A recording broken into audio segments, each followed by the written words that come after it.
नया ट्रेडर ये चाहता है कि मैं हर दिन पैसे बनाऊं, हर दिन ट्रेड करूं, हर मोमेंट को ट्रेड करूं। You can not trade every moment of stock market. As a beginner आप लोगों को बेसिक ही नहीं आइडिया होता कि थीटा डीके क्या है। अगर 1 घंटा टाइम बीत गया, अफेक्ट करेगा ऑप्शन के प्रीमियम को। बिगनर को नहीं आइडिया है। पहले सीखो बेसिक टर्मिनोलॉजी, उसके बाद आएगा प्राइस एक्शन, उसके बाद फिर साइकोलॉजी, सारी चीजें। कोई भी स्टॉक अगर आपका मल्टी ईयर ब्रेकआउट देता है तो वो इटसेल्फ एक फंडामेंटल गुड स्टॉक बन गया है। अगर आपका सेक्टर अच्छा नहीं है तो आप चाहे 5 साल वेट करिए, चाहे 10 साल वेट करिए, आपको रिटर्न कुछ नहीं मिलने वाला। मैंने तो यही देखा है यार, लोग कमाते हैं, एक दिन ऐसा आता है कि पूरा कमाई तो जाता ही जाता है, घर से भी आटा किलो हो जाता है। आपको लग रहा है कि नहीं, आप स्टार्टिंग में आते ही भाई छापना शुरू कर दोगे पैसा, तो आप फिर मेरे ख्याल से गलत जगह पे, फिर तो आप 9 to 5 जॉब करो, ज्यादा बढ़िया है वो आपके लिए।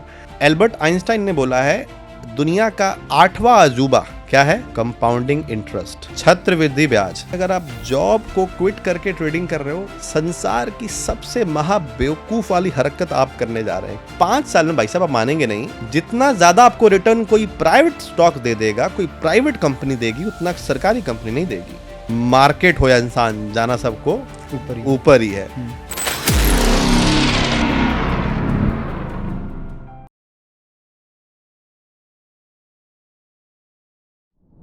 नमस्कार, बाज़ार के माहिर के एक और ख़ास एपिसोड में आपका स्वागत है। और जैसे कि हमारी हर बार यही कोशिश रहती है कि हम आपको मार्केट के ऐसे एक्सपर्ट के साथ मिलाएं जिनको मार्केट के काफ़ी सालों के एक्सपीरियंस रहा, और इस पॉडकास्ट के थ्रू वो सिखा पाएँ आपको कि आपको क्या गलतियाँ करनी है, क्या आपको नहीं करनी है, और किस तरीके से आपको अपनी ट्रेडिंग जर्नी स्टार्ट करनी है।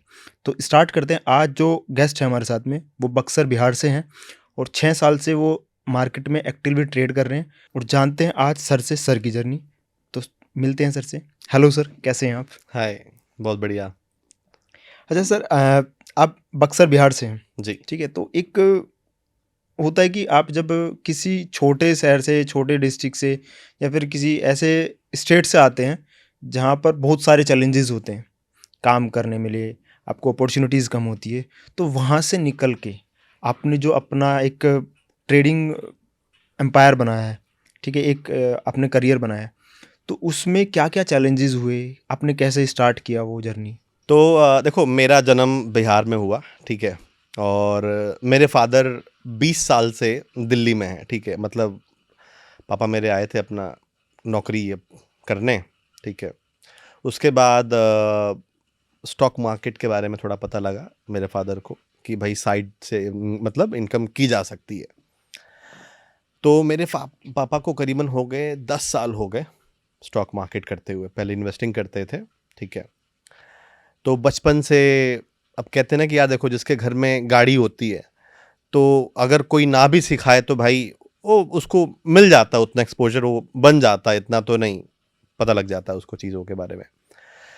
तो क्या हुआ कि मुझे चीज़ें सुनने को मिली बचपन से कि हाँ भाई, अरे कॉल होता है, पुट होता है, बाय सेल वगैरह वगैरह चीज़ें। पहले तो जब मेरे पापा करते थे ट्रेडिंग तो कॉल एंड ट्रेड का ज़माना हुआ करता था।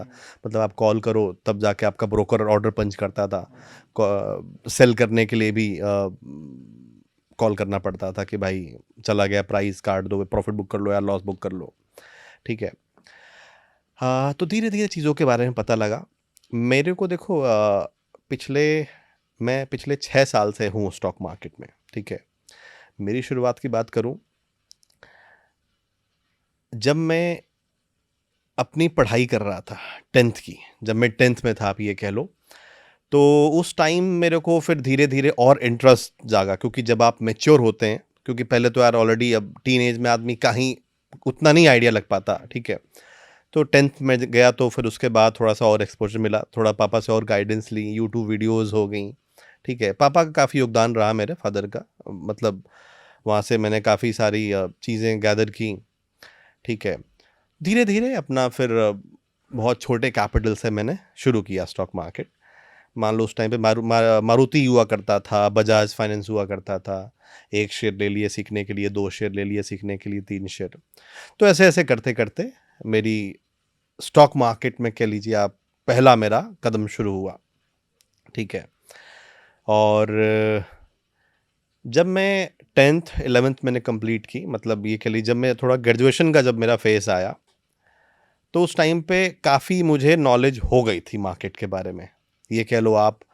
मैं एक बार क्या हुआ था ना कि पहले मैं पापा से मैंने कुछ कैपिटल मांगा था ट्रेडिंग के लिए, ठीक है। तो पहले तो मैं खुद से अपना नॉर्मली एक पेपर ट्रेडिंग कहते हैं, पेपर ट्रेडिंग करके मैं अपने आप को थोड़ा टेस्ट करता था कि मैं कैसा कर रहा हूँ, राइट। मैंने 1 महीना पेपर ट्रेडिंग करके पापा को दिखाया, पापा देखो यार मैं ना अच्छा प्रॉफिट बना रहा हूँ। तो पापा बोल रहे हैं अच्छा जी। उन्हें 50,000 रुपये दिए, ठीक है, कह रहे हैं कि कर देखते हैं, ठीक है। मम्मी बोली कि देखो है तो यार कितना बढ़िया काम कर रहा है, क्योंकि पेपर ट्रेडिंग में आप इमोशनली अटैच नहीं होते हो ट्रेड के साथ, है ना। तो दिखाया तो पापा ने ट्रेडिंग दिया, मतलब ट्रेडिंग के लिए पैसे दिए 50,000 अपनी सेविंग से। आप मानोगे नहीं, 15 दिन में 50 का मैंने 5 बचा दिया था, 50,000 का मैंने केवल 5,000 बचा दिया। तो 90% पूरा स्वाहा हो गया मेरा। तो फिर वहाँ से एक यार सीख मिली कि नहीं, जितना मार्केट आसान लगता है पेपर ट्रेडिंग में उतना आसान है नहीं। पहले मैं कुछ न्यूज़ चैनल को फॉलो करके अपना स्टॉक ले लिए, उसमें मेरा मतलब एडवाइजरी से लॉसेस मेरे को बहुत सारे हुए स्टार्टिंग फेज में। उसके बाद फिर खुद सीखना शुरू किया, ठीक है, टेक्निकल एनालिसिस सीखना शुरू किया, चार्ट को कैसे रीड करते हैं, ठीक है। तो धीरे धीरे फिर जर्नी आगे बढ़ी, ये मेरा स्टार्टिंग फेज में आपको बता रहा हूँ। तो इस टाइप से भाई मेरा शुरुआत हुआ स्टॉक मार्केट में। अच्छा, जब जैसे कोई भी बिगिनर जब स्टॉक मार्केट में आता है, ठीक है, मार्केट स्टार्ट करने के टाइम पर मतलब जैसे आपने भी बोला कि पेपर ट्रेडिंग करते हैं, हाँ। बहुत सारे लोग पेपर ट्रेडिंग नहीं करते हैं, करेक्ट। बट स्टार्ट कर लेते हैं कि स्टार्ट करते हैं, तो सबसे ज़्यादा गलतियाँ क्या क्या करते हैं? यार देखो, एज अ बिगनर मैं आपको अपना एक्सपीरियंस बता रहा हूँ। आप जब भी एज अ बिगनर स्टार्ट करते हो ना, तो आप रहते हो कि मेरे को पहले दिन ही अच्छा प्रॉफिट होना शुरू हो जाए। देखो, ट्रेडिंग इज नॉट अबाउट कि आप रेगुलर ट्रेडिंग करो। अगर आप एक ऐसे, देखो मैं आपको एक सीक्रेट मंत्र बता रहा हूँ अपने आप को टेस्ट करने का कि आप रियल ट्रेडर हो या नहीं हो। आप मार्केट के सामने बैठो, मार्केट चल रहा है, आपके अकाउंट में फंड है, लेकिन अगर आप अपने आप को कंट्रोल कर पा रहे हो ट्रेड ना लेने से, तो ही आप एक सफल ट्रेडर हो भाई।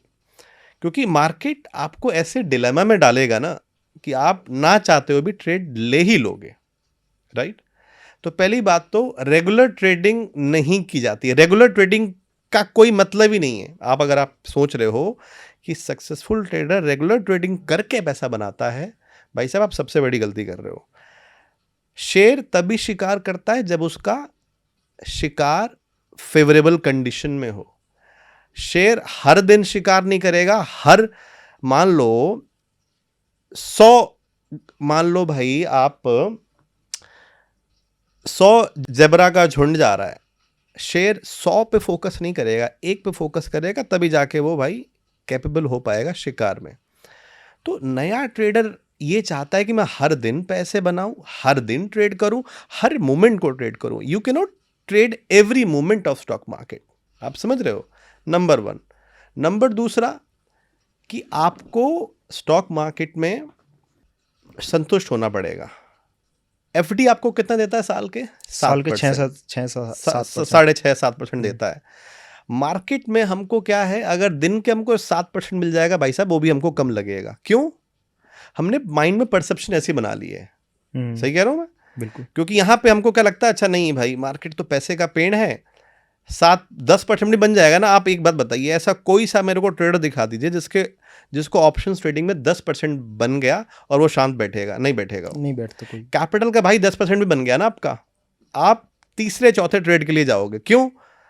हमने अब अपने माइंड में ऐसा बना रखा है परसेप्शन। तो पहली बात तो ये चीज हमको निकालना पड़ेगा। ये 2 चीज अगर किसी भी बिगिनर ट्रेडर ने फोकस कर ली, बच जाएगा ह्यूज लॉसेस से, इतना मैं आपको गारंटी दे रहा हूं। ये है। आपके हिसाब से स्टॉक मार्केट में सक्सेस होने का 1% फॉर्मूला क्या होता है? 1% फॉर्मूला?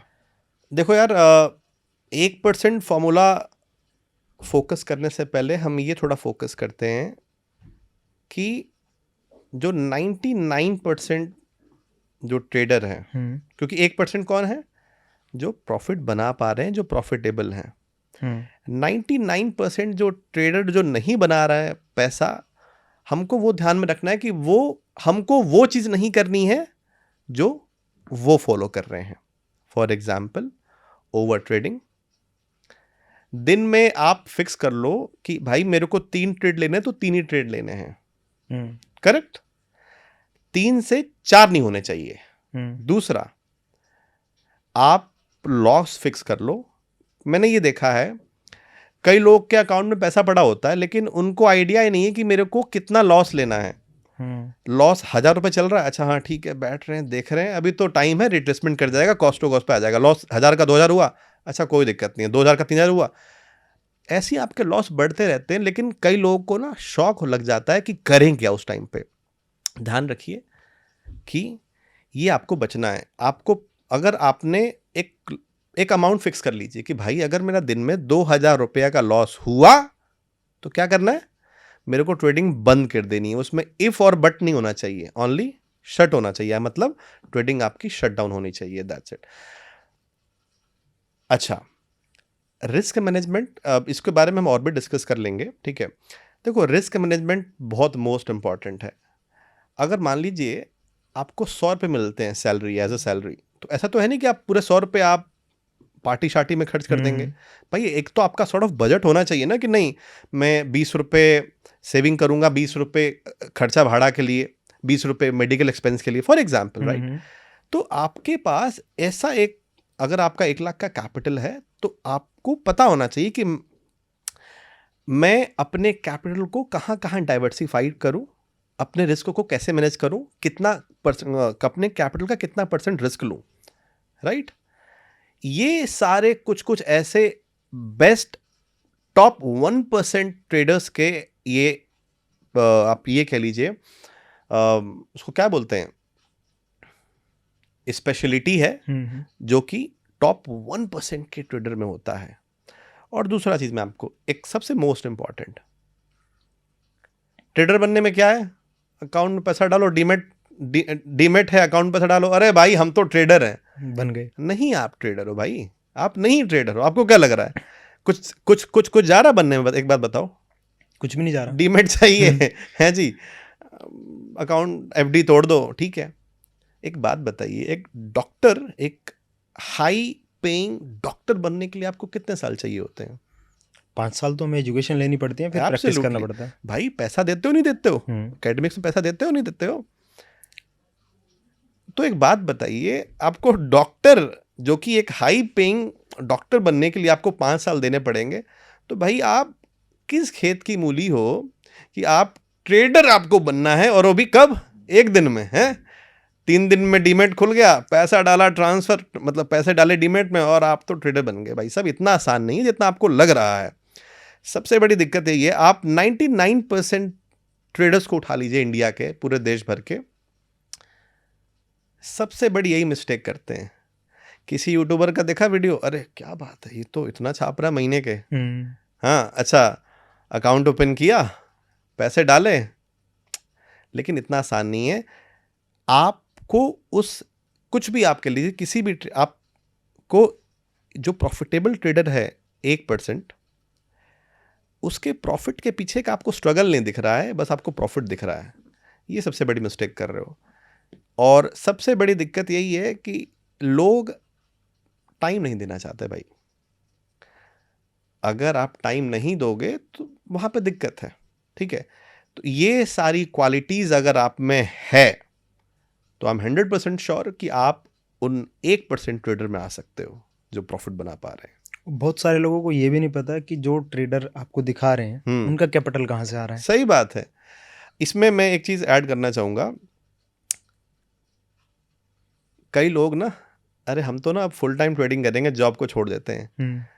भाई साहब आप मानोगे नहीं, अगर आप जॉब को क्विट करके ट्रेडिंग कर रहे हो, संसार की सबसे महा बेवकूफ वाली हरकत आप करने जा रहे हैं। क्यों? आपने अपना एक active income source cut off कर दिया ना, लॉस हो गया, क्या करोगे? हर महीना पैसा नहीं बनता ट्रेडिंग में, राइट? एक महीना ऐसा हो सकता है कि 10 दिन आपके लूजिंग स्ट्रीक्स लग जाएं। सही कह रहा हूं मैं? क्योंकि मैंने अपने करियर में ऐसे ऐसे फेज भी देखे हैं, आपका बढ़िया रहा 10 दिन, लेकिन 3 दिन झटके से खट खट खट खट आपका दिमाग हिला देगा। वो 10 दिन का जो प्रॉफिट हुआ है उसको लेके चला वो जाएगा। 3 दिन में पूरा आपका स्वाहा हो जाएगा, मार्केट डगाड़ तक नहीं लेगा। ठीक है, तो ये दिमाग में आपको लेके चलना पड़ेगा कि एक आपका ऐसा इनकम सोर्स होना चाहिए जहां से पैसा आपका आ रहा है। अरे भाई 3-4 साल आपके पैसे जाएंगे, ध्यान रखो, ये चीजें हैं। अगर कोई बिगिनर फ्रेश से स्टार्ट करना चाहता है तो उसे पहले क्या सीखना चाहिए, प्राइस एक्शन या फिर इंडिकेटर्स? कई बिगनर लोगों को ये तक नहीं पता है वो जो 150 रुपए का जो माल है उसके अंदर क्या छुपा है। उन लोगों को पता क्या लगता है, वो लोग लेके बैठ गए हैं तो बैठ ही जाते हैं, उन लोगों को लगता है ये स्टॉक की तरह है। अरे भाई तेरे को नहीं पता है, उसमें थीटा डीके भी है। अगर टाइम पास करेगा निफ्टी तो 150 का माल 100 रह जाएगा, और उसको पता क्या लगेगा बिनर को, अरे अभी भी ना चांसेस हैं वो आएगा 150-200 पे। भाई साहब यही बड़ी दिक्कत है कि एज अ बिगनर आप लोगों को बेसिक ही नहीं आइडिया होता कि थीटा डीके क्या है। टाइम, अगर टाइम 1 घंटा टाइम बीत गया तो 1 घंटा का टाइम क्या अफेक्ट करेगा ऑप्शन के प्रीमियम को, बिगनर को नहीं आइडिया है। तो बिगनर को मैं तो यही बोलना चाहूंगा, प्राइस एक्शन गया अभी साइड में, प्राइस एक्शन रखो साइड में, ये सब चीजें साइड में रखो, पहले सीखो बेसिक टर्मिनोलॉजी, उसके बाद आएगा प्राइस एक्शन, उसके बाद फिर साइकोलॉजी, सारी चीजें ये है। आपके हिसाब से मल्टीबैगर स्टॉक आइडेंटिफाई करने का सबसे असली क्राइटेरिया क्या है? काफ़ी अच्छा वैसे तो क्वेश्चन है ये, क्योंकि काफ़ी लोग के मन में रहता है कि भाई ऐसा कुछ फॉर्मूला मिल जाए multi bagger stock find out करने का। देखो, पहली बात, एक तो ये देख लो नंबर 1 कि आपका कोई भी स्टॉक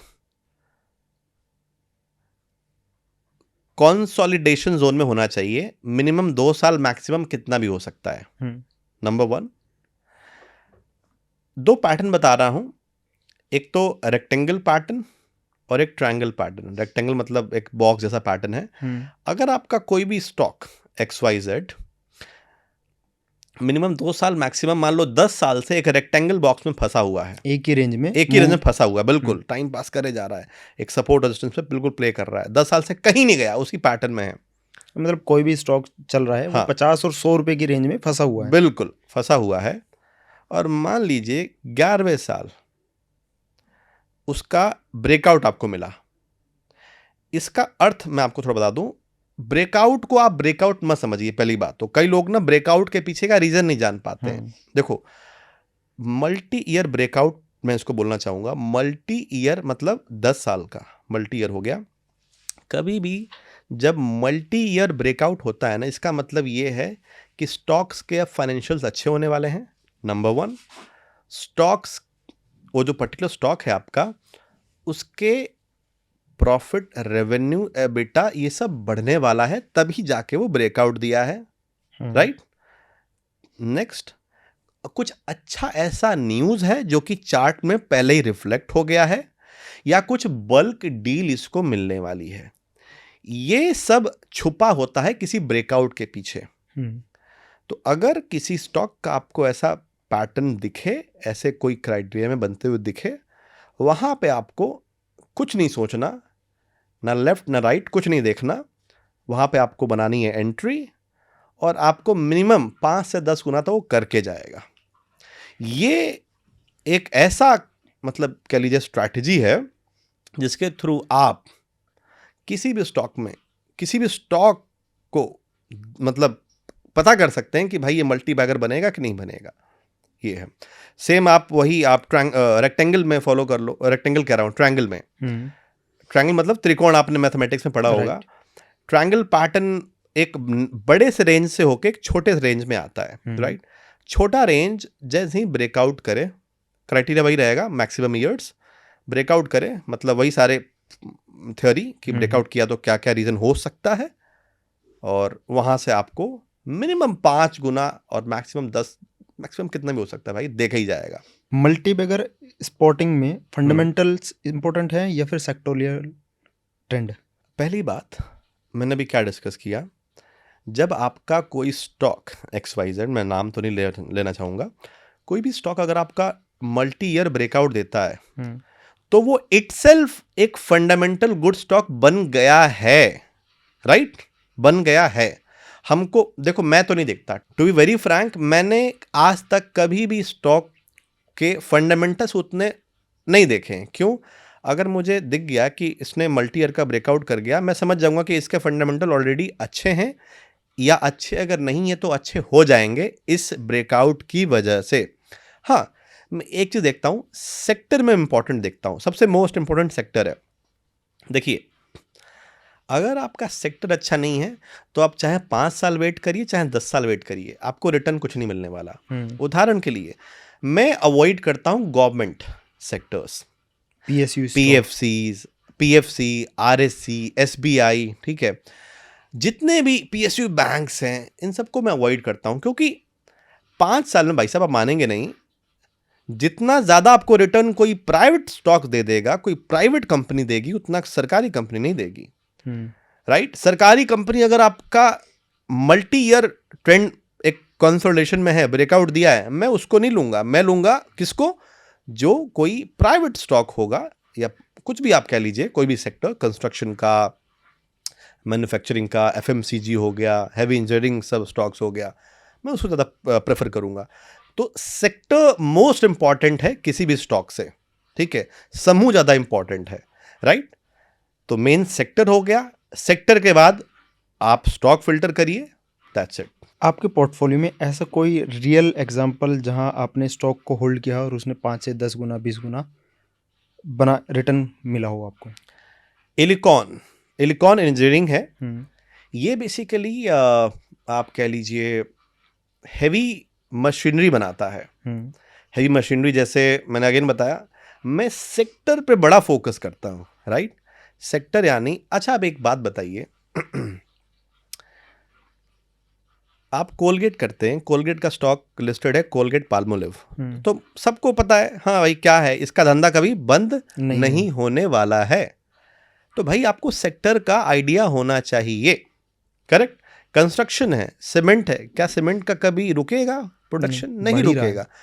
तो इसीलिए हम वैसे सेक्टर को आइडेंटिफाई करेंगे जो जिसका डिमांड अभी जितना है, आगे आने वाले फ्यूचर में 10 गुना, 10 टाइम, 20 टाइम्स हो सकता है। तो अभी इलिकॉन इंजीनियरिंग जो है, हैवी इंजीनियरिंग का स्टॉक है। जैसे आप बड़े बड़े जो ड्रिल होते हैं, मान लीजिए आपको सुरंग बनानी है, टनल बनानी है, तो उसमें जो मशीनरी यूज होती है ड्रिल के लिए, वो ये सब बनाता है, हैवी मशीनरी, राइट? तो ये आप मानेंगे नहीं, 60 के आसपास इसको मैं लिया था, अब तो मेरे पास नहीं है, मैं निकल चुका हूं।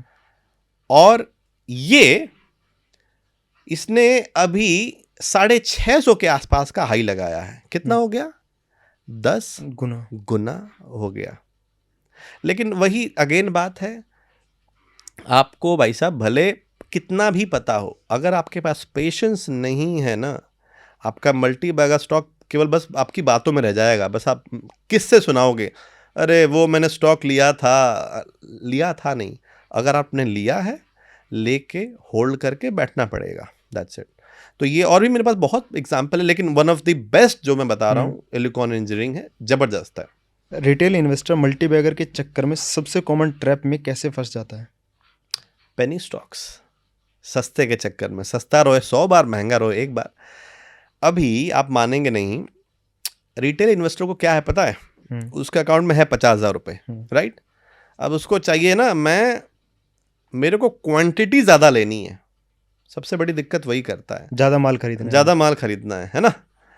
वो ये कह लीजिए कि फॉर एग्जाम्पल वो HDFC बैंक के 50-20 शेयर में संतुष्ट नहीं होगा, वो यस बैंक के खरीदेगा 5,000 शेयर, वो आरकॉम के खरीदेगा 20,000 शेयर, राइट? दिक्कत वही है भाई। मैं एक बात बता रहा हूँ देखो, जब आप क्वालिटी में इन्वेस्ट करते हो ना, तो आप भले आपका क्वांटिटी कम है, लेकिन आपका पैसा सेफ जगह पे लगा है और आप चैन की नींद सो सकते हो, राइट? लेकिन अगर आप पेनी स्टॉक, क्योंकि काफ़ी प्रचलित है, मतलब इंडिया में तो खैर दीवाने हैं लोग पेनी स्टॉक्स में, और कई लोग ऐसे बर्बाद भी हुए हैं। कहीं से स्टॉक रिकमेंडेशन आया, टिप्स आई, 5 रुपये पे कोई स्टॉक चल रहा है, ले लिया, हाँ, अगर आपकी किस्मत बढ़िया हुई तो भाई 5 का 10 हो जाएगा तो ठीक है, अदरवाइज 5 के मेजोरिटी केसेस में ऐसे मल्टी बैगर स्टॉक वो क्रैश ही होते हैं, 5 का वो 1 पे पहुंच जाएगा। तो आपका सारा पूंजी आपका फंस जाता है और फिर लोग बोलते हैं स्टॉक मार्केट बेकार है। बेकार नहीं, बस एक चीज़ है कि आपको राइट बंदे का, आपको मतलब राइट संगत होनी चाहिए, राइट एजुकेशन होनी चाहिए आपके पास, दैट्स इट। ऑप्शन ट्रेडिंग का ग्राउंड रियलिटी क्या है? बिगिनर के लिए ये सही है या रिस्की है? ग्राउंड रियलिटी क्या है? ग्राउंड रियलिटी तो आप इंडिया के 99% ट्रेडर का पेंडल मंगा लीजिए, 3 साल का, आपको पता लग जाएगा। ठीक है, देखो ग्राउंड रियलिटी ये है कि ऑप्शन ट्रेडिंग में, ऑप्शन बाइंग में मेनली लोग लॉस ही करते हैं। ऑप्शन बनाया गया था हेजिंग के लिए, आप फ्यूचर ले रहे हैं, नेकेड फ्यूचर ले रहे हैं, रिस्क को कम करने के लिए आदमी ऑप्शंस लेता था। लेकिन अब आपको तो पता है भाई, लोग तो अपना फायदा देखते हैं कि कहाँ मेरा पैसा कम लग रहा है। तो लोगों को लगा कि यार नहीं, ऑप्शंस ट्रेडिंग तो यार बड़ा सही इंस्ट्रूमेंट है। तो वहाँ से लोग फिर स्टार्ट हुआ और अब तो लोग इसके दीवाने हैं। लेकिन मैं बता दूं आपको, एक तो मैंने ग्राउंड रियलिटी का आपको बता ही दिया, और मैं आपको इतना बता रहा हूँ, कमेंट व्यूअर्स कमेंट करेंगे इस वीडियो पे, अगर आप 99% लोगों का मंगाएंगे ना, सभी लोग लॉस में ही होंगे। मुझे पता है, क्योंकि ऑप्शन बाइंग में आप पैसा कमाएंगे कब कमाएंगे? जब आप फास्ट इनफ होंगे। फास्ट इनफ, आप समझो, आपको बहुत तेज बनना पड़ेगा। एक चीज और सुनिए, अच्छा ऑप्शंस ट्रेडिंग में आपका, ये मान लीजिए मेजॉरिटी का जो ये कह लीजिए, जो उसको क्या बोलेंगे, जो मेजॉरिटी का जो चांस है वो आपके साइड है ही नहीं। क्यों? वो इसीलिए आप मैक्सिमम केस में पैसा लूज करने वाले हो, क्योंकि प्रीमियम बढ़ने के चांसेस बहुत कम है बजाय डीके होने के। राइट? तो आपके दिमाग में ये तो क्रिस्टल क्लियर होना चाहिए कि भाई मैं अगर कुछ भी ले रहा हूं, 100 पे ले रहा हूं, 120 गया, मेरे को वहां पे निकल के तुरंत बाहर निकलना है, मैं बाद में दोबारा ले लूंगा 100 पे, एक बात कह रहा हूं, होल्ड नहीं कर सकते। ये चीजें हैं।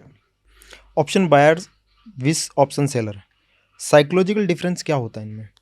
देखिए सिंपल सी बात है, जिसके पास पैसा कम है वो क्या देखेगा? शॉर्टकट देखेगा, कहाँ मेरा पैसा कम लगेगा, तो ऑप्शन बाइंग के साइड जाएगा वो। जिसके पास पैसा है, जो चाहता है कि नहीं यार मैं, मेरा पैसा सेफ रहे, वो कहाँ जाएगा? ऑप्शन सेलिंग के साइड जाएगा। क्योंकि ऑप्शन सेलिंग में उसको पता है चाहे कुछ भी हो जाए, दुनिया इधर की उधर हो जाए, मेजॉरिटी का चांसेस, मेजॉरिटी का फेवर किस में है? सेलिंग में है, क्योंकि डीके होगा। ये ऑप्शन बायर को पता नहीं क्यों नहीं समझ में आता है। एक बात बताइए, अगर आपके पास ठीक ठाक पैसे हैं तो आप एक बात बताइए, तो आप गुप्ता बर्गर के पास जाएंगे या मैकडोनल्ड के पास जाएंगे? मैकडोनल्ड के पास जाएंगे। यही दिक्कत है, क्योंकि समस्या ये कि ऑप्शन बायर के पास पैसे कम है, राइट, लेकिन प्रॉफिट चाहिए उसको, है ना, हो जाएगा गुप्ता बर्गर के पास, हाँ जी गुप्ता जी लगा दो बर्गर 10 वाला है। लेकिन मैकडी तो भाई अब 50 का मिलता है बर्गर, मेरे ख्याल से ऐसे कुछ 99 का। लेकिन भाई आपको ये नहीं पता है ना कि और 99 में क्या दे रहा है और 10 में क्या दे रहा है, राइट? ये चीजें हैं, ध्यान रखिए। कोई भी ऑप्शन बायर वो ये सोच के ट्रेडिंग करता है कि मेरा पैसा डबल होना है। अब थोड़ा समझिएगा मैं क्या कहना चाह रहा हूं। वो डबल ट्रिपल के फेवर में रहता है, मतलब एक्सपायरी के दिन तो उसको चाहिए कि भाई 10 का चीज़ है, 20 30 50 हो जाएगा, 100 हो जाएगा तो मज़ा आ जाएगा। ऑप्शन सेलर इज जस्ट इसके अपोजिट। अगर किसी के पास 1 CR का कॉर्पस है, आप मानेंगे नहीं, वो किसी, आजकल क्या हो रहा है कि अगर किसी के पास 1 CR का है पैसा, कैपिटल, वो दे देगा किसी ट्रेडर को, सैलरी पर रख देगा। अब क्या उसको चाहिए कि भाई तू मेरे को महीने का 2% बना के दे। कितना हो गया 2%? 2 लाख रुपए, 40,000 50,000 की सैलरी, ठीक है, 1.5 लाख जेब में। तो ऑप्शन सेलर को भाई साहब चाहिए बहुत कम। समझिए, उल्टा 2 चीज हो रही है यहाँ पे। जिसके पास पैसे की कोई कमी नहीं, उसको कम चाहिए, जिसके पास गिने चुने पैसे उसको चाहिए डबल ट्रिपल। माइंडसेट का गेम है। जब तक आपके पास ये माइंडसेट नहीं बदलेगा ना कि नहीं ऑप्शन बाइंग गलत है, ऑप्शन बाइंग 50,000 है, मैं तो कहूँगा भाई तू एक काम कर 50,000 को शेयर में डाल दे, ज़्यादा तेरा पैसा वहाँ सेव रहेगा बजाय ऑप्शन बाइंग के। That's it. आप कौन सा अप्रोच फॉलो करते हैं, डायरेक्शनल या फिर नॉन डायरेक्शनल स्ट्रेटजी? डायरेक्शनल ज़्यादा बढ़िया है, क्योंकि मेरे को देखो ये पता है, मैं ज़्यादातर मोमेंट जब आता है मैं थोड़ा ब्रेकआउट को ट्रेड करता हूँ, ठीक है, क्योंकि आपको ये पता है कि जब मोमेंट आया, जब डायरेक्शन आया तो आपका 100 का चीज़ 120, 140, 150 पहुंच जाएगा और आपको पता है कि नहीं मेरे को इतना ही चाहिए, मैं अपना 100 का दैट मीन्स 30% अपना हो जाएगा तो 30% अपन लोग लेके निकल जाएंगे। तो मैं नॉर्मली डायरेक्शनल फॉलो करता हूँ। रिस्क मैनेजमेंट में सबसे क्रूशियल रूल क्या यूज़ करते हैं? मैं देखिए रिस्क मैनेजमेंट में मैं तो पहला नंबर 1 चीज़, और मैं चाहूँगा मतलब अगर कोई ये यूज़ करेगा तो भाई आपका पैसा बच जाएगा। नंबर 1 है, इसके मैं थोड़ा कुछ स्टेजेस में आपको बताना चाहूँगा। नंबर 1 है वीकली आप पे आउट निकालो, पे आउट करो। होता क्या है, हम ट्रेडर का ना पता क्या होता है, मतलब हमको चाहिए होता है ना हमारा डीमेट ना बढ़ता रहे। 1 लाख से शुरू किया, 1 का 2 हो गया, 2 का 3 हो गया, हमको अच्छा लगता है, हम सारा कैपिटल उसी अकाउंट में रखते हैं। अब एक बात बताओ, ऐसा तो है नहीं कि सब दिन एक समान रहेंगे। एक ना एक दिन आपका ऐसा दिन आएगा जहां पे आपको ऐसा कंडीशन क्रिएट हो जाएगा कि हो सकता है जो 1 के 2 किए थे 2 से फिर 1 हो जाए और 1 से सेम डे में 50,000 भी हो जाएंगे। तो एक बात बताइए, आपने क्या कमाया? आपने अपना टाइम वेस्ट किया, एनर्जी वेस्ट किया, आपको मिला क्या? कुछ नहीं, लॉस मिला, राइट? जब आप वीकली भाई पे आउट मारोगे ना, मान लीजिए डेली पे आउट भी कर सकते हैं। फॉर एग्जाम्पल अगर आप डेली का 1,000 रुपये कमा रहे हो, आपके ऊपर है, आप 50%, 40% पे आउट करो। अगर मैं 50% लेके चल रहा हूँ, हफ्ते में 5 दिन मार्केट खुलता है, कितना हो गया? 500 के हिसाब से 2,500 हो गया। 2,500 हो गया। अब 2,500 आप बाहर निकालोगे तो उससे क्या होगा? आपके पास तो बैकअप कैपिटल तो बन रही है ना, एक अलग से मोटिवेशन मिल रहा है। आप मानोगे नहीं, यहां से लोग ज्यादा परेशान रहते हैं। ट्रेडर अगर यहां से खुश है ना, अगर आपका जो कमाई था, जो आपने कैपिटल डबल किया, वो 2 का 50,000 आ गया, तो यहां से इतना परेशान रहोगे ना भाई साहब, क्योंकि मैंने फील किया है, मेरे साथ चीजें हो चुकी हैं। ये आप साइकोलॉजिकली बहुत वीक हो जाओगे, आपका काम करने का मन नहीं करेगा। लेकिन जब आप ये पे आउट वाला जो ये चीज़ फॉलो करोगे ना, तो आपके ये दिमाग में ना पता ये मिलेगा, एक थोड़ा सा ना मोटिवेशन मिलेगा कि नहीं मैंने कमाया हुआ है, मैंने बचाया हुआ है, और वो आपको अलग से मोटिवेशन मिलेगा। क्योंकि अगर आपका मान लीजिए एक दिन में 1 का जो आप कमाए थे, जो 2 किए थे, पूरा चला भी गया, तो साइड में क्या है?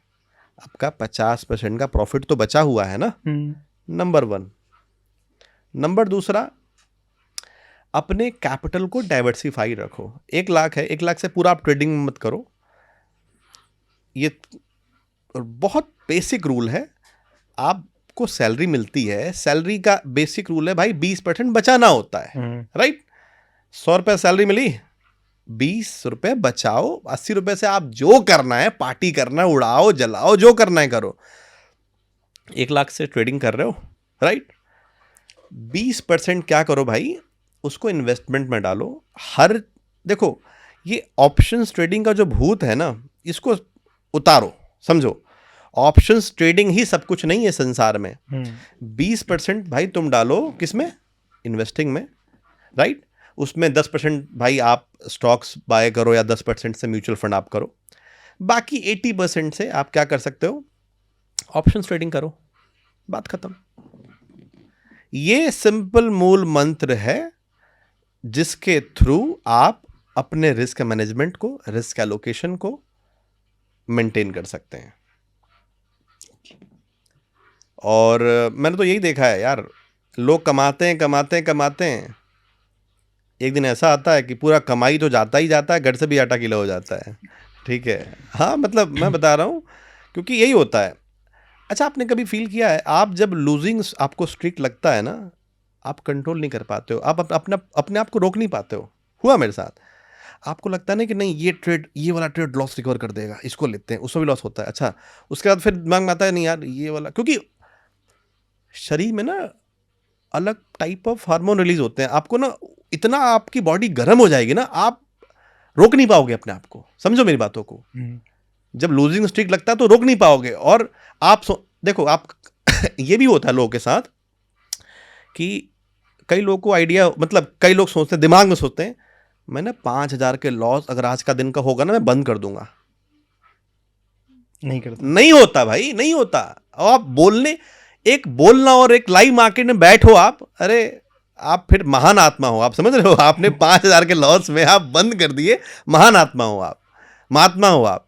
लेकिन नहीं हो पाता लाइव मार्केट में। मैं इसलिए बता रहा हूं, अगर आपने 1 का 2 कैपिटल कर दिया ना भाई, ये पे आउट वाला फॉलो कर लेना। अगर पे आउट वाला फॉलो नहीं करोगे ना, 1 महीने का पूरा कमाई आप गंवा दोगे 5 दिन में, 1 दिन में। क्योंकि आपका दिमाग काम करना बंद कर देगा उस टाइम पे। और हर ट्रेड पता क्या लगेगा, ये लगता है ये तो लॉस रिकवर कर देगा, ये वाला ट्रेड दे देगा, ये वाला ट्रेड दे देगा। और पूरा हुआ मेरे साथ, सबके साथ ही होता है। करेक्ट लूजिंग स्ट्रीक तो आती है सब जितने करेक्ट करेक्ट, सारे ट्रेडर्स का यही हिसाब किताब एक है। साल में 2-3 बार तो होता ही होता है कि बिल्कुल। आपकी लूजिंग स्ट्रीक जो है वो आएगी आएगी और आपने उसमें कंट्रोल कर लिया तो आप बच गए, नहीं तो आप अपना कैपिटल दे के जाओगे मार्केट बस। को। अगर एक मिस्टेक रिमूव करनी हो रिटेल ट्रेडर की ऑप्शन ट्रेडिंग में तो वो क्या होती है? ऑप्शन ट्रेडिंग मत करो। देखिए सबसे बड़ी बात, ऑप्शन ट्रेडिंग में किसकी बात कर रहे हो, ऑप्शन बाइंग की option selling? Option buying. Option buying तो भाई रिटेल ट्रेडर मत करो अभी। अगर करो भी तो ये मान के चलो कि अभी 2-3 साल आपका पैसा मार्केट लेके जाएगा। अगर आप इस इंटेंशन से कर रहे हो कि मैं पैसा बनेगा, हाँ हेलो किधर हो भाई आप मतलब मैं उन लोगों से बोल रहा हूं, अगर आपको लग रहा है कि नहीं आप स्टार्टिंग में आते ही भाई छापना शुरू कर दोगे पैसा, तो आप फिर मेरे ख्याल से गलत जगह पे, फिर तो आप 9 to 5 जॉब करो, ज़्यादा बढ़िया है वो आपके लिए। ठीक है, तो पहली बात तो आते ही 2-3 साल तो भूल जाओ, मिनिमम कैपिटल डालो ये सोचते हुए कि नहीं इसको जाना ही है। वो कैपिटल डालो कौन सा, जो अगर आपका चला भी जाए तो यहां पे ना लगे, चोट ना लगे, यहां पे वो स्पेस ना क्रिएट हो जाए, फिर आप रात को सोचते रहो हाँ यार कल क्या करूंगा। आप समझ रहे हो, ये पैसा तो मैंने उस चीज के लिए रखा हाँ हुआ उस था, सोच के रखे थे, हाँ बहन की शादी के लिए रखे थे, अरे ये यार तो चला गया। अरे आप मानोगे नहीं भाई, कई के अभी ऐसे न्यूज आते हैं, शादी के लिए पैसे बचा के रखे थे, एफडी करके रखे थे। क्योंकि देखो ये डोपामीन हार्मोन होता है ना बॉडी में, जब रिलीज होता है ना तो आपको मजा आता है कोई चीज करने में। शराब की लत कैसे लगती है, तो भाई ट्रेडिंग की लत ऐसी लगती है, ऑप्शन ट्रेडिंग की लत ऐसी लगती है। तो आपको लगेगा ना कि अच्छा यार एक काम करते हैं, अभी तो ना बहन की शादी के लिए 40 लाख की एफडी है, एक काम करते हैं तोड़ देते हैं, 40 का मैं 60 कर दूंगा, 40 फिर से कर दूंगा एफडी। गए वहीं पे फंस गए आपने एफडी तोड़ी, इसका मतलब वो जो आपकी अचल जो पूंजी, जो आपकी बचाई हुई पूंजी थी, वो आपने मार्केट को सौंप दी। मेरा एक रूल है, जिस दिन आपने आपका सेविंग का पैसा डीमेट में डाला, वो आपका पैसा आपका नहीं रहा, वो गए आप, मतलब वो मार्केट का पैसा है, आप कंट्रोल नहीं कर पाओगे अपने आप को ट्रेड लेने से, राइट। तो आपका मनी, आपका पैसा तब तक है जब तक वो सेविंग में है। आप मुझे कोई भी ऐसा ट्रेडर का नाम बता दो जिसके डीमेट में स्टार्टिंग फेज में जिसके डीमेट में पैसा है और वो ट्रेड करने से अपने आप को रोक पाए, नहीं रोक पाओगे आप। मार्केट बोलेगा आजा आजा, ठीक है, वो बुलाएगी और आप जाओगे। हाँ वो बुलाती है मगर जाने का नहीं। आप पिछले 6 सालों से इंडियन मार्केट में ट्रेडिंग करते हैं, ठीक है, सिखाते भी हैं, बट अभी मैंने देखा है आप क्रिप्टो में भी शिफ्ट हुए थोड़ा। जी जी, ठीक है, तो उसमें शिफ्ट होने का क्या रीज़न था आपका, कि डाइवर्सिफिकेशन था या फिर कुछ नया एक्सप्लोर करना था आपको? देखिए पहली बात तो शिफ्ट होना इम्पॉर्टेंट है, परिवर्तन जीवन का नियम है, ठीक है। और एक तो देखिए अभी इंडियन मार्केट में वॉल्यूम अभी थोड़ा सा ड्रॉ डाउन हो रहा है। अभी सेबी ने कुछ कुछ अच्छे स्टेप्स लिए हैं जिसकी वजह से वॉल्यूम काफ़ी डाउन हुआ है। पहले सेबी ने बैंक निफ्टी पहले हीरो हुआ करता था, पहले हीरो को जीरो कर दिया उसने। बैंक निफ्टी की वीकली एक्सपायरी हुआ करती थी, खत्म।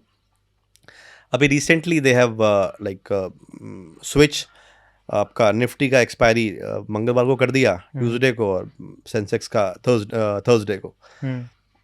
तो देखो इसकी वजह से ना, जैसे ही बैंक निफ्टी का एक्सपायरी खत्म हुआ ना वीकली, क्योंकि ज़्यादातर ऑप्शंस में वॉल्यूम लाया करता था बैंक निफ्टी, क्योंकि उसको बोला जाता था स्टॉक मार्केट का घोड़ा। बिल्कुल घोड़ा। अब भाई आपने घोड़े को ही लंगड़ा कर दिया तो आप सोच रहे हो कि नहीं हम जैसे लोग रहेंगे मार्केट में तो भाई मुश्किल है।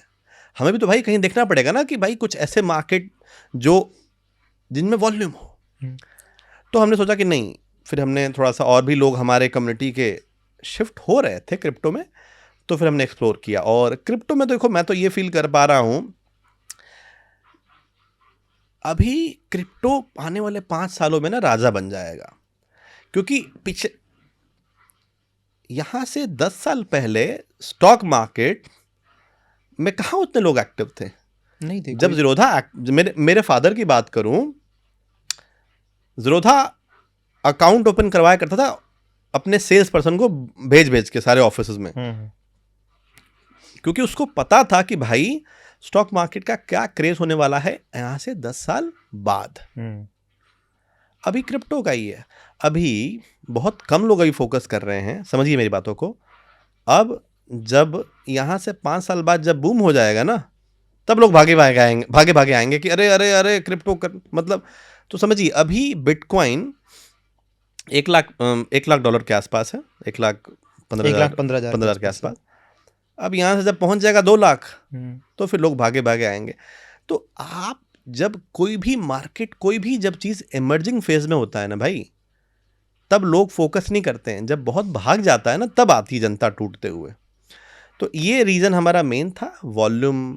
ठीक है, और भी हम अभी तो एक्सप्लोर कर रहे हैं चीज़ों को। अभी तो काफ़ी चीज़ें मेरे लिए भी नई है और भी सीख रहे हैं, समझ रहे हैं।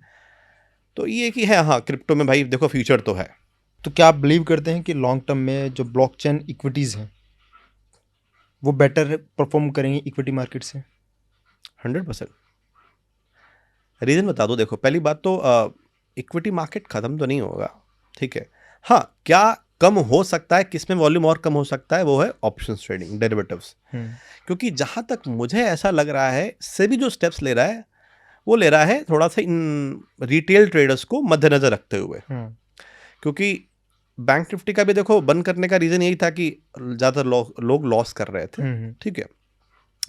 तो ऑप्शंस ट्रेडिंग कह सकते हैं कि नहीं, बंद हो सकती है और वॉल्यूम कम हो सकता है, लेकिन इक्विटी मार्केट देखो चलबे करेगा, ठीक है। और उसको कोई बंद नहीं कर सकता है, वो चीज़ें हैं। और मेरे हिसाब से ऑप्शंस ट्रेडिंग जितना कम हो जाएगी इंडियन मार्केट में उतना बेहतर है। हाँ, लेकिन क्रिप्टो ब्लॉकचेन, इसका देखो आने वाले टाइम में देखो फ्यूचर तो है। क्योंकि अभी इसको लोग कम जान रहे हैं, आप समझिए, कम जान रहे हैं। क्यों? अभी लोग के पास नॉलेज कम है क्रिप्टो की। मैं आपको फ्रैंक अपनी स्टोरी बता रहा हूँ। मैं तो खुद अभी हार्डकोर इक्विटी में था पिछले 6 साल से। अभी मैं क्रिप्टो में क्यों आ रहा हूँ? क्योंकि मैं देख पा रहा हूँ कि नहीं यार, ये मार्केट बड़ा हो रहा है और आगे इसकी ये जंगल बन जाएगा विशाल, ठीक है। तो डेफिनेटली ये तो पार कर देगा। 1 लाख कैपिटल वाले ट्रेडर को आप क्या रोड मैप दोगे अगले 6 महीने विस 2 साल में? 2 साल में 6 महीने में और 2 साल के लिए। अच्छा, देखो पहली बात तो 1 लाख आपके पास है तो किस चीज़ के लिए? ऑप्शंस ट्रेडिंग के लिए या इक्विटी के लिए? किसी भी उसमें कैपिटल है उसके पास 1 लाख, ठीक है। देखो पहली बात तो ट्रेडिंग करने से भी पहले आप ये आइडेंटिफाई करो आपका शेड्यूल क्या अलाउ कर रहा है। अगर आप 9 to 5 वाले जॉब करते हो भाई, ऑप्शंस ट्रेडिंग आपके लिए नहीं है।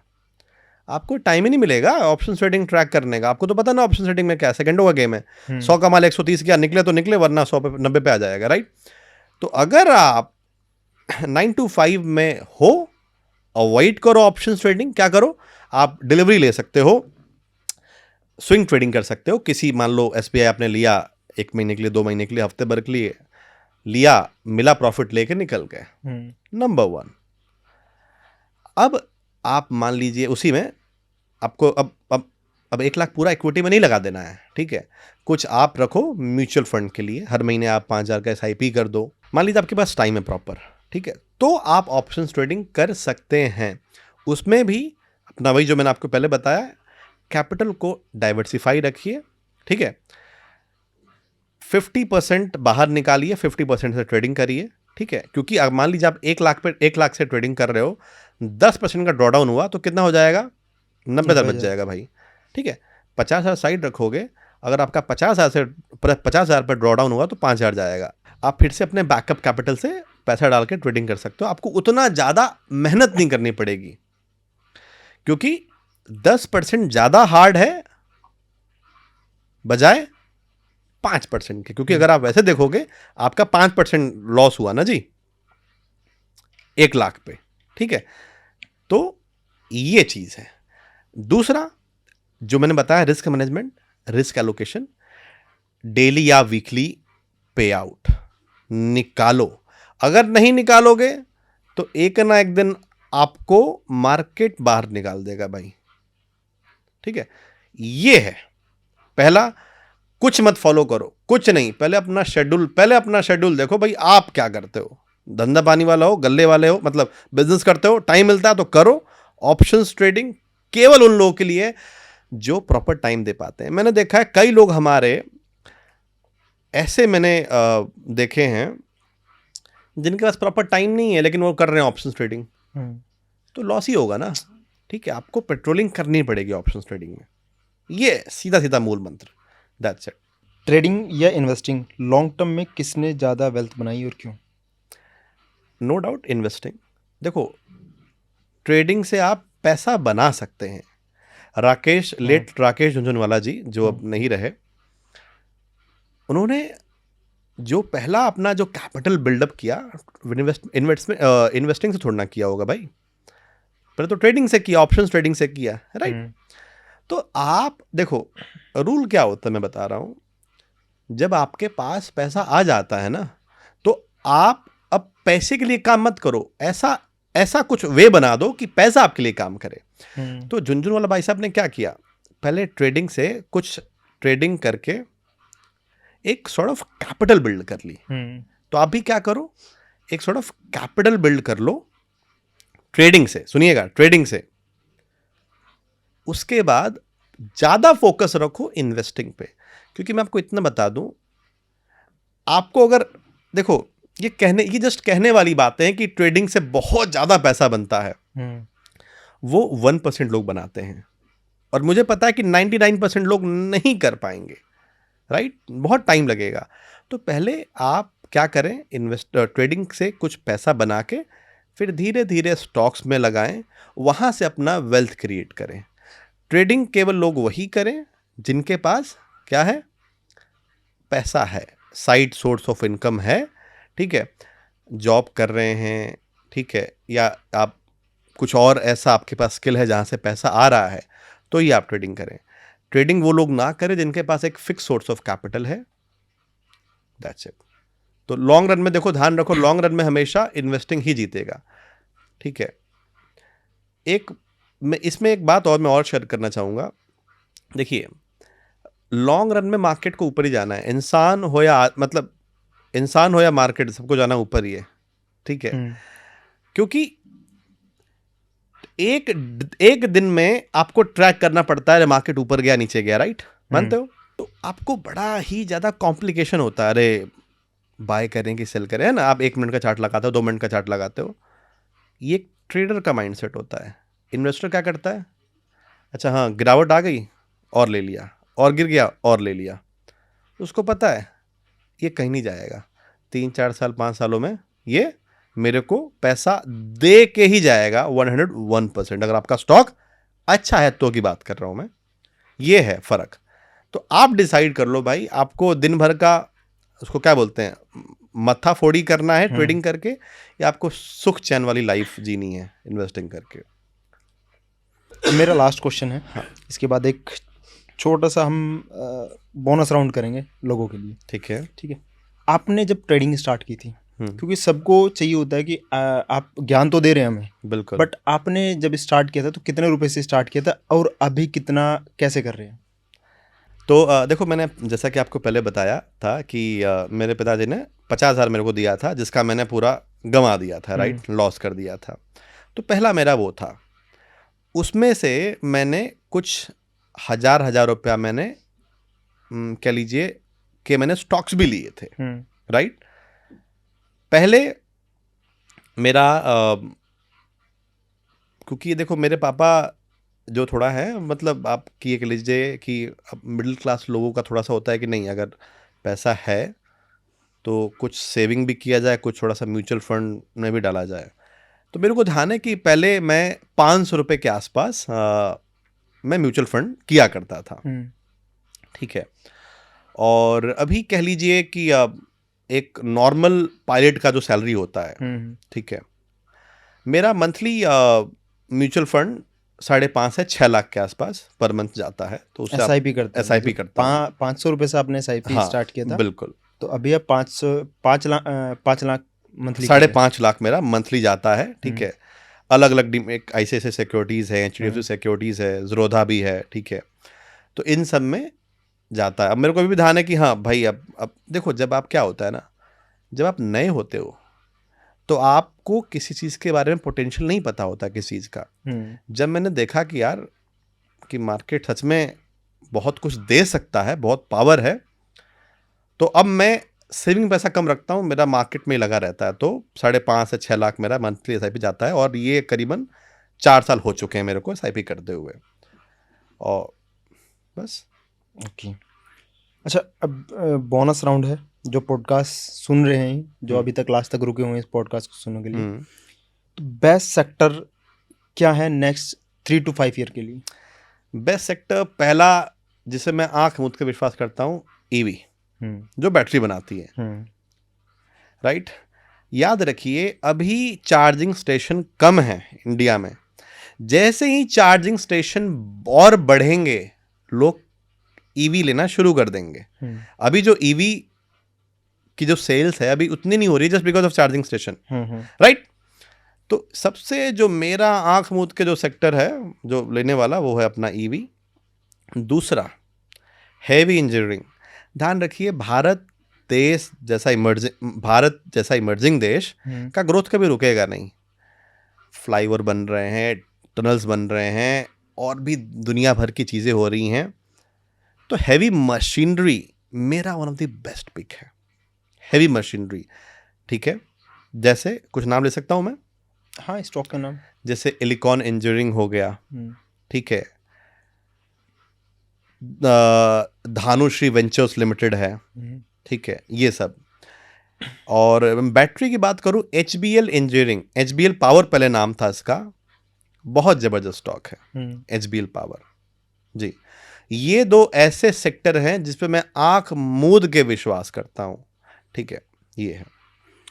लॉन्ग टर्म में सबसे सेफ एसेट क्या है? लॉन्ग टर्म में सबसे सेफ एसेट थोड़ा सा मार्केट, देखो मैं मार्केट का बंदा हूं, मैं कभी भी मार्केट को बढ़ा चढ़ा के नहीं बोलूंगा। याद रखिए, मार्केट के अलावा भी चीजें हैं। अचल पूंजी, इन्वेस्टमेंट, जमीन हो गया आपका, ठीक है। तो प्रयास करें कि सारा पैसा अपना मार्केट में ही ना डाल दें। मैं अभी इस स्टेज पे हूं कि नहीं, थोड़ा सा मेरे को समझ में आता है कि भाई देखो, राकेश झुनझुनवाला खुद कहते हैं कि भाई अपने don't put your all eggs in one basket, क्योंकि आप फंस जाओगे, ठीक है ना। तो आपका जितना भी पैसा है, आप स्टॉक मार्केट में नहीं भाई, अपना कुछ पैसा रखिए जमीन जायदाद के लिए भी, ठीक है। तो सबसे सेफ एसेट तो वो है। दूसरा सबसे सेफ एसेट जिस पे आप आंख मूंद के विश्वास कर सकते हैं, वो है SIP म्यूचुअल फंड। क्योंकि एल्बर्ट आइंस्टाइन ने बोला है, दुनिया का 8वां अजूबा क्या है? कंपाउंडिंग इंटरेस्ट, छत्रवृद्धि ब्याज। मतलब इंटरेस्ट के जो ऊपर इंटरेस्ट लगता है वो है पावर। तो this is the most important चीज। और मैं तो ये कह रहा हूं, अगर मान लीजिए कोई बच्चा पैदा हुआ, राइट, आप उसका भाई उसी दिन से SIP कर दो, उसका लाइफ सेट है। और थोड़ा सा स्टेप अप SIP कीजिए। दैट मीन्स अब चूंकि आपको पता है कि हर साल महंगाई बढ़ रही है, तो मान लीजिए अगर आपने एक साल आपने 500 का SIP किया, तो नेक्स्ट साल आप 1000 का करिए, राइट। ये चीज़ें हैं। मैं तो ये कह लीजिए कि अब आपको मैंने बताया कि 500 से मैंने शुरू किया था SIP अपना, ठीक है। तो मुझे तो पता है ना कि क्या, और मैं इसको और बढ़ाने वाला हूँ, ठीक है। तो SIP ऐसा चीज़ है कि आंख मूंद के विश्वास किया जा सकता है। और जो लोग कहते हैं कि नहीं रिस्क है, देखो यार, रिस्क तो ज़मीन जायदाद में भी है, ठीक है, वहाँ भी दिक्कत हो सकती हैं। हाँ, अगर आपका फंड अच्छा है, फंड हाउस बढ़िया है, डेफिनेटली मार्केट आपको 12 से 13% रिटर्न 101% बता दो मिनिमम देके ही जाएगा। ऑप्शन ट्रेडिंग में साइंस या साइकोलॉजी क्या काम करता है? साइकोलॉजी ऑफ कोर्स, मानसिक। देखो, अगर आप दिमाग से सही नहीं हो ना, अगर आपका सोच, अगर आप यहां से स्ट्रांग नहीं हो, ऑप्शन ट्रेडिंग आपको बर्बाद कर देगा। क्यों? क्योंकि 10 दिन प्रॉफिट बनने के बाद 3 दिन जब लगातार लूजिंग स्ट्रीक लगता है, तो वहां पे कौन सर्वाइव कर पाता है पता आपको? जो यहां से स्ट्रांग होता है। आप समझ रहे हैं? अब अगर आप देखो, साइंस में बता दूं, ये थोड़ा ना है कि अगर मतलब आप ये कह लीजिए साइंस, देखो आप समझो, साइंस नहीं है मार्केट, साइंस नहीं है मार्केट, पूरा साइकोलॉजी। मार्केट बायर्स और सेलर्स के उस पे चल रहा है, पूरा डिमांड एंड सप्लाई पे चल रहा है, ठीक है। मैं खरीद रहा हूं, ज्यादा किसी स्टॉक की डिमांड आ रही है, टक टक टक टक ऊपर जाना शुरू, डिमांड खत्म, लोग को पैसा मिल गया, लोग प्रॉफिट बुक करेंगे, नीचे जाना शुरू कर देगा। तो साइंस तो है ही नहीं भाई इसमें, ठीक है। तो पूरा डिमांड एंड सप्लाई का गेम है, दैट्स इट। क्रिप्टो में सबसे बड़ा रिस्क? क्रिप्टो में सबसे बड़ा रिस्क स्टॉप लॉस ना लगाना और ओवर लेवरेज कम रखें। क्योंकि आपको पता होगा जितने भी स्मार्ट ट्रेडर हैं, ठीक है, लेवरेज आपको दे रहा है, 100 गुना दे रहा है आपको कोई ब्रोकर XYZ, लेकिन आपके ऊपर है आप कितना ले रहे हैं। स्मार्ट ट्रेडर कभी भी हैवी लेवरेज नहीं लेगा, वो उतना लेगा जितना उसको आवश्यकता है, ठीक है। तो लेवरेज से आप बचिए, नहीं तो आपकी पोजीशन लिक्विडेट होने में समय लगेगा नहीं। जो आपने कमाई जो की है, जो भी आपका कैपिटल है, वो कब वाइप आउट हो जाएगा, कब लिक्विडेट हो जाएगा, you never know. Favourite investor trader जो आपके लिए इंस्पिरेशन? देखिए, मेरे लिए तो इन्वेस्टर, मैंने अभी जिक्र भी किया, लेट श्री राकेश झुनझुनवाला जी, ठीक है, वन ऑफ द बेस्ट। क्योंकि उनके कोट्स, उनके स्टेटमेंट ज़बरदस्त हैं। और अभी उन्होंने जो मैंने आपको अभी स्टेटमेंट दिया कि मार्केट हो या इंसान, जाना सबको ऊपर ही है। तो अच्छे स्टॉक कभी भी निराश नहीं करेंगे, वो ऊपर ही ले जाएंगे, ठीक है। बस हाँ, बशर्ते आप उन पे विश्वास कितना करते हैं, ठीक है। राकेश झुनझुनवाला जी ने, आपको ध्यान होगा कौन सा उनका फेवरेट स्टॉक है? टाइटन में जितना कमाया उतना किसी और में नहीं कमाया। तो आपकी लाइफ में भी कुछ ऐसे स्टॉक आपको आइडेंटिफाई करने पड़ेंगे जो कि आपको मल्टी बागर रिटर्न दे सकते हैं, जो आपको पैसा बना के दें। बिल्कुल। Thank you so much sir. Thank you, आपने हमें टाइम दिया और हमारे व्यूवर्स को भी ये पॉडकास्ट अच्छा लगा होगा। आई होप आपको जो भी कुछ सीखने को मिला है आप कमेंट करके बताइए, और आप चाहते हैं कि सर को फिर से बुलाएं तो हमें टॉपिक भी कमेंट कीजिए, किस टॉपिक पे हम सर के साथ दूसरा पॉडकास्ट करें। और सर के साथ हमने मल्टी बैगर स्टॉक कैसे फाइंड करें उसकी स्ट्रैटेजी भी की है, उसका वीडियो आपको डिस्क्रिप्शन में मिल जाएगा। सेकंड, आप जाके चैनल को भी देखिए और उसमें भी देखिए, आपको अच्छे ट्रेडर्स की ऐसी स्ट्रैटेजी मिलेंगी जिनके थ्रू आप प्रॉफिटेबल बन सकते हैं और सीख सकते हैं कि कैसे हम मार्केट में काम करें। Thank you so much sir. Thank you so much for inviting me. Thank you very much. अगर आपके भी कोई फेवरेट ट्रेडर हैं जिन्हें आप बाजार के माहिर पर देखना चाहते हैं तो हमें कमेंट बॉक्स में ज़रूर बताएं, हम उन्हें इनवाइट करेंगे। और हाँ, अगर आप एक ट्रेडर हैं और अपनी जर्नी बाजार के माहिर पर शेयर करना चाहते हैं तो डिस्क्रिप्शन में दिए फॉर्म को ज़रूर भरें। ऐसे ही और वीडियोस देखने के लिए चैनल को सब्सक्राइब करें और बेल आइकॉन भी प्रेस कर दें।